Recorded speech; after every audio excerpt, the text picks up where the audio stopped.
To remove the grill, remove 2 T25 Torx screws from the top. Then using a thin plastic tool like Bojo Tip 9, there are 4 clips at the top and 6 at the bottom, 3 on each side of the badge, an equal distance from each other. You can use a screwdriver in these holes, but I prefer to use a plastic tool where possible.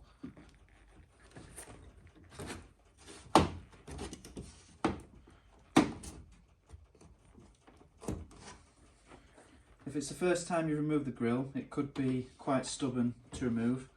but if you lift up the grill at the edge the best you can, you'll be able to get to the clips